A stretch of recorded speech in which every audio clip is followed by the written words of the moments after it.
Hello ladies and gentlemen, this is Malachi Cowtipper, going to bring you another game of StarCraft 2, and today my opponent is ComTrav. So, this is me coming back from having taken about a 6-day break from StarCraft.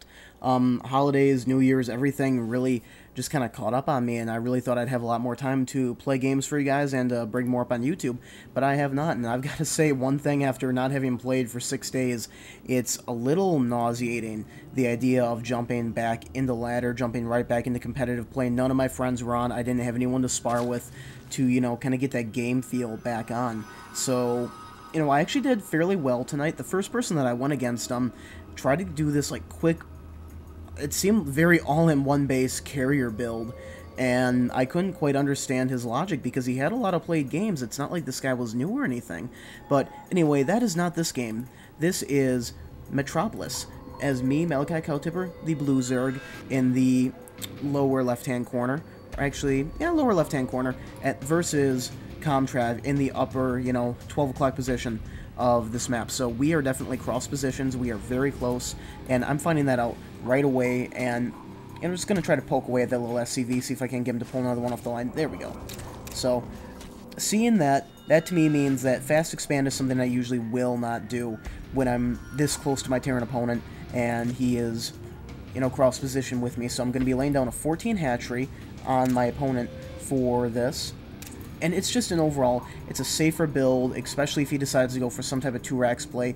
With this type of close positioning, it's just really very little that you can actually do to attempt to prevent him from doing that, and it can be very successful, especially if paired with a couple SCVs. So one thing that I have been doing lately that I like is on maps like this where you send out an Overlord over here to scout, what I'll be doing is pulling this guy and sending him over here. That way I can use him maybe as a sacrificial Overlord around the 6 or 7 minute mark, or just even kind of poke in there and check out what's going on. So I have my gas going up right before I put down the spawning pool, and that'll allow me to get a very fast speed, and will also allow me to get fast banglings, kind of transition however I want to. So another thing is just keep this drone alive as long as you can. He'll give you intel, and seeing this, I can see the gas, and what they'll typically tell you, and what little thing that you can do, guys, whether you're Zerg or Terran, take this gas first, because you actually mine gas just a little bit faster. Like if you started mining both of these at the same time, this gas would be empty 180 further, but keep your drone in his base alive as long as you possibly can, and what that's going to allow you to do is just to continue to grab intel.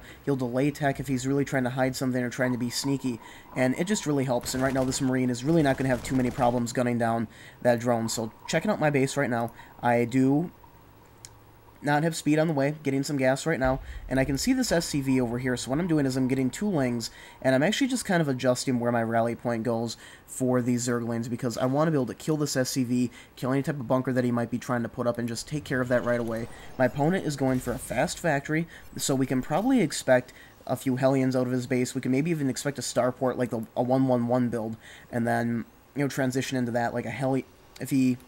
If you were going to see that, you'd probably see him building a reactor here to do a swap, throw out about 4 Hellions while he's building the starport, and then just transition beautifully from Banshees, from... God, I cannot speak tonight. Transition beautifully from Hellions, which will force me to build a Roachwarren, and go straight to Banshees. That's a very effective play, very tough for Zerg to stop.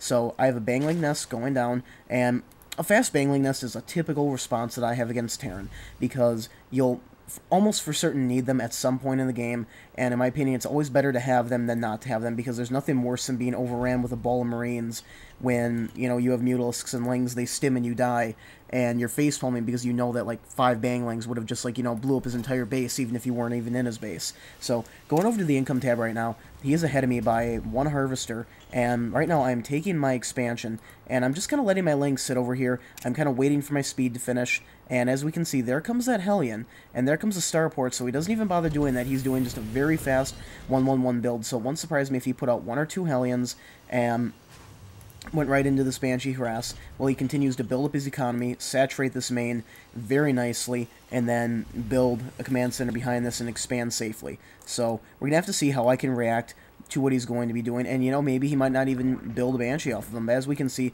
the tech lab is going down right now, and if he wanted to speed this up, he definitely could have built that tech lab on the barracks. That would have, saved him a good 30 seconds on this build. So there goes the command center. And I did just play this game, so I do kind of have a little bit of an idea what's going to happen here, but this is stuff that if we check this out right now, I have not been able to scout this. My Overlord is just now getting over here, so I can see the command center, and I am actually checking that out. So when I see the command center, it makes me think that, okay, my opponent's getting ready for an expand, but I do not have a clue that he has a Banshee on the way. So we check out the army tab right now. I'm ahead 600 over his 250, but I have 2 queens out. I'm spreading creep right now, and I have a Roach Warren going down. That Roach Warren is in response to the fact that I saw that Hellion, and part of me has a small inkling that, you know, he might feign Hellions or only build 1 or 2 Hellions, and then transition into the Starport and make me build more Roaches than I really need to. So I did spot this command center, and what I need to do is morph this guy into an Overseer as soon as this lair is finished. And just going back over to the income tab right now, he's ahead of me by 2. This is really where you do not want to be here as a Zerg, you know, 7 going 8 minutes into the game where your Terran opponent is ahead of you economic-wise. And right here I'm sending out 1 Zergling. This Hellion is going to just roast him hardcore. And over here, I just actually want to check out the units right now. So he has 1 Banshee out, and he has 1 more on the way. So Banshees actually, looks like they must have a fairly long build time as far as that's concerned. And he's morphing this into an orbital command right there in base, just going to be able to fly it over. So there's 1 Banshee back here, more or less just kind of scouting, getting the feel for it. And he has not revealed to me that he has Banshees yet. I like that play because what that means is, if he decides to roll in here with 2 or 3 Banshees, I'll have nothing ready to do it. I'm morphing an Overseer at the other end of the base that will do me no good if and when the Banshees do come in. And just checking this out, there's 2 Banshees right now, and now he's switching over to tanks. So basically what he's doing is he has faked Hellions to get me to produce Roaches, and I managed to catch the Banshee with my Lings, and I got extremely lucky.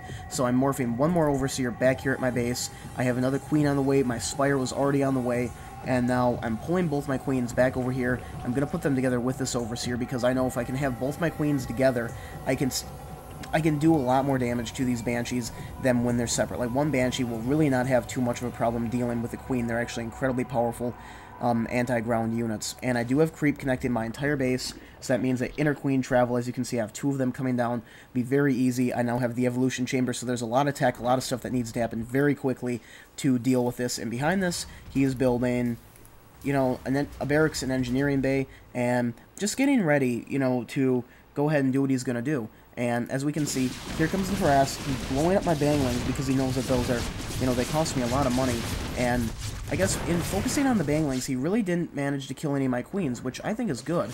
And it's going to allow me to continue to saturate. If we check out the income right now, I'm only ahead by 3.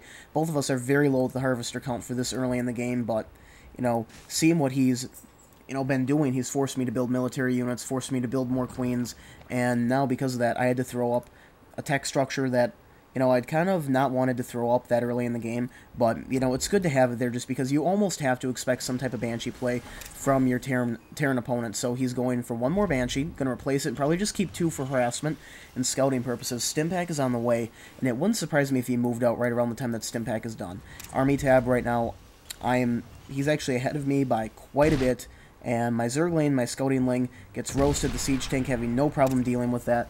On the production tab, I have 2 Mutalisks coming, and I do have this extra queen out here dropping down creep tumors, so if you are forced to produce extra queens or you have them, at least make sure you put them to some use and get your creep up and going, because it can really make or break your game. So harvester count staying dead even. I am doing +1 armor. That'll be perfect to counter his +1 weapons.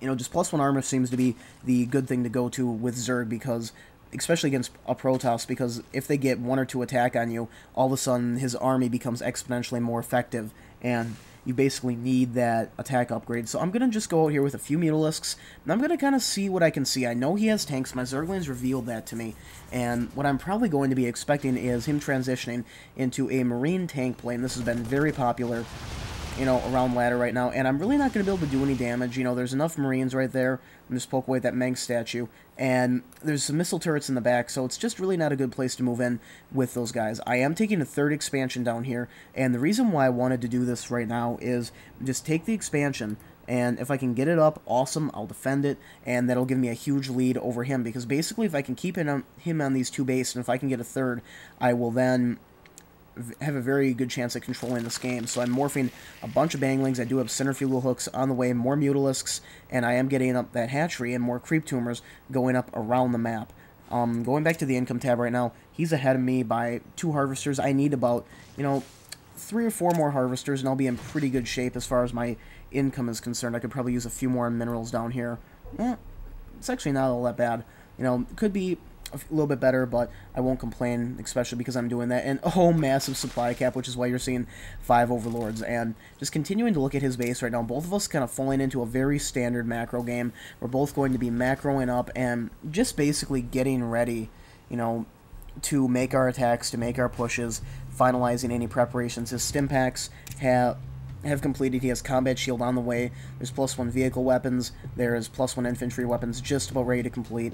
And I was forced to cancel this expansion just because he found it with this Hellium, which he's using to kind of patrol the map right now. And I didn't necessarily have to cancel the expansion, but it's one of those things where now that he knows where it is, it kind of loses some of its effectiveness, and it just didn't feel like it would be a good move on my part to continue with that expansion. But what I'm going to be able to do is poke in here with a few Mutalisks and more or less just, you know, see what kind of damage I can do. I was able to pick off a Tech Lab right there, see if I can grab this Marauder right here.